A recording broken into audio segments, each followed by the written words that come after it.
Hello viewers, this is Chaitanya. Pavan is movie director. Pavan is movie అంతా అయిపోయింది, రిలీజ్కి రెడీగా ఉంది.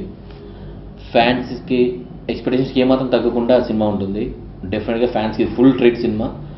నేను కూడా ఒక ఫ్యాన్నే కాబట్టి ఎంత కాన్ఫిడెంట్గా చెప్పగలుగుతున్నాను. అండ్ పవన్ కళ్యాణ్ గారిని నిన్ననే కలిశాను. ఆయన చాలా హ్యాపీగా ఫీల్ అయ్యారు. స్టోరీ గురించి, బడ్జెట్ గురించి, వర్కింగ్ డేస్ గురించి అన్నీ అడిగి తెలుసుకున్నారు. మూవీ గురించి మొత్తం డీటెయిల్స్ అన్నీ ఆయన తెలుసుకున్నారు. ఆయన కూడా మూవీ చూస్తా అన్నారు.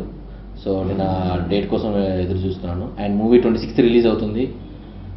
ఈ సినిమాకి బలం ఫ్యాన్సే. సో మీ అందరూ మమ్మల్ని ఎంకరేజ్ చేస్తారనుకుంటున్నాను.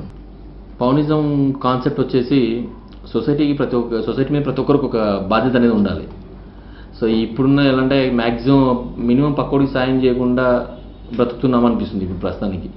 సో అంటే పక్కోడి ప్రాబ్లం సాల్వ్ చేయడానికి మనం కొంచెం కాస్త ఆలోచించి మన చేతులతో కాకుండా ఒక వే క్రియేట్ చేసి మన ప్రాబ్లమ్ సాల్వ్ చేస్తే బాగుంటుంది. సో మెయిన్ థీమ్ వచ్చేసి అదే, ప్రతి ఒక్కరికి ఒక బాధ్యత అనేది ఉండాలి. అలాంటి బాధ్యత పవన్ కళ్యాణ్ గారి ఫ్యాన్స్ తీసుకుంటే ఎలా ఉంటుంది, సొసైటీ ఎలా చేంజ్ చేయొచ్చు అనేది కాన్సెప్ట్. సో డెఫినెట్గా ఇది మీకు అందరికీ నచ్చుతుంది. And thank you.